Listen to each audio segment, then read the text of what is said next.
மணிவண்ணன் சாருடைய பல வசனங்களுக்கு வந்து தியேட்டர்ல விசில் பறகுது. அதாவது வந்து ஆக்டிங் ஸ்டார்ட் பண்ணிட்டேன்டா, எங்க அண்ணன் கண்ணிலே நிக்கிறாரு கண்ணு அப்படின்னு சொல்லிட்டு ஒரு போட்டோ எடுத்து மாட்டுறான்னு ஆமாம். அந்த காட்சி ஆகட்டும், அந்த அவர் செருப்பு எடுத்து அவரே அடிச்சுக்கிறதாகட்டும், எங்க செருப்பு புதுசா அப்படின்னு சொல்லி அது அப்பயே நடிச்சு ஞாபகம் இருக்கு செந்தில் சார் கேட்கறது.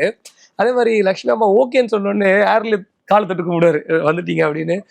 லட்சுமி அம்மா அதே மாதிரி இவங்க இந்த மாதிரி கிரைனட் கல் மலை இருக்குன்னு சொன்ன உடனே லட்சுமி ஒரு வசனம் சொல்லுவாங்களே, தாருப்படியே இப்ப நம்ம அவர் யாரோட வேணா இருக்கட்டும் அப்படின்னு ஒரு சைட்ல அடிப்பாரு. ஆமா, அது டப்பிங்ல போட்டாரா இல்ல ஷார்ட்ல இருந்தா, ஏன்னா ஒரு மாதிரி அவுட் ஆஃப் ஃபோக்கஸ்ல இருப்பாரு சொல்லும் சைட்ல சொல்லும் போது சில விஷயங்கள் ஸ்பாட்லயே அடிச்சுட்டாரு, டப்பிங்ல ஃபில் பண்ணிருப்பாரு.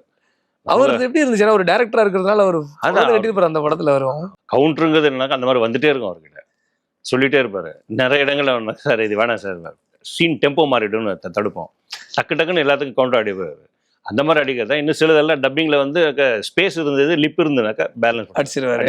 ஏன்னா இப்ப நான் கண் கூட பார்க்க முடிஞ்சது. இப்ப அந்த கிரைனட் பத்தி சொல்லும் போது இவங்க 2 பேரும் என்ன கிரைனட் தானே, அதான்டா மரத்துக்கடல 3 சீட்ல வரவங்களுக்கு அப்புறம் அதெல்லாம் தெரியும் அப்படின்னு அதெல்லாம் ஸ்பாட்ல அடிச்சது இல்ல, ஸ்பாட்ல அடிச்சது இல்லை. அதெல்லாம் வந்து அவரோட இயல்புக்கு டைரக்டர் தான் நிறைய எழுதினது. அங்கங்க அவர் இம்ப்ரூவைஸ் பண்ணுவார். அவர் பேசுற டைலாக் எல்லாம் பார்த்துட்டாருனாக்கா அங்கங்க நோட் பண்ண டைரக்டர் கேட்பாரு.